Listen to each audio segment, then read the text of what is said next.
বছরের শুরুতেই ইনজুরিতে পড়েছেন কিলিয়ান এমবাপ্পে। ভিনিসিয়াস পারবেন এই সুযোগে নিজের হারানো ফর্ম ফিরে পেতে? প্রমাণ করার কিছু নেই ভিনির। কোচ জাবি আসার পর তেমন কিছু করে দেখাতে না পারলেও এবার কি পারবে সেটা করতে?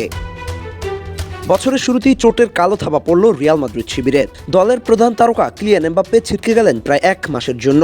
এমবাপ্পের অনুপস্থিতি রিয়াল মাদ্রিদের সংখ্যা বাড়ানোর মূল কারণ হলো এই মৌসুমে এমবাপ্পে ছাড়া আর কেউই ধারাবাহিকভাবে গোল করতে পারছেন না।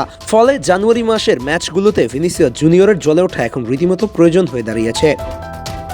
বছরের শেষ দিনে অনুশীলনে এমবাপ্পেকে দেখা যায়নি।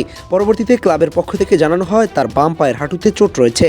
স্প্যানিশ সংবাদ মাধ্যমগুলোর তথ্য অনুযায়ী পুরোপুরি ফিট না থেকেও কিছু ম্যাচ খেলেছিলেন এমবাপ্পে। মেডিকেলের পরীক্ষা নিরীক্ষার পর নিশ্চিত হওয়া যায় হাঁটুর চোটের কারণে তাকে প্রায় 3 থেকে 4 সপ্তাহ মাঠের বাইরে থাকতে হতে পারে। ফলে 4 তারিখে রিয়াল বেটিসের বিপক্ষে লা লিগা ম্যাচ থেকে নিশ্চিতভাবেই ছিটকে গেছেন এমবাপ্পে। এমনকি চ্যাম্পিয়ন্স লিগে মোনাকোর বিপক্ষেও তার খেলা নিয়ে প্রশ্ন থেকে যাচ্ছে। শুধু লা লিগাতেই রিয়ালের মোট 36 গোলের মধ্যে 18টি এমবাপ্পের, অর্থাৎ দলের অর্ধেক গোল এসেছে এই ফরাসি তারকার পা থেকে। অন্যদিকে ভিনিসিয়াস জুনিয়রের গোল মাত্র 5টি। রদ্রিগো সাম্প্রতিক সময় কিছুটা ফর্মে ফিরতে শুরু করলেও পুরো মৌসুম জুড়ে তিনিও ছিলেন অনিয়মিত।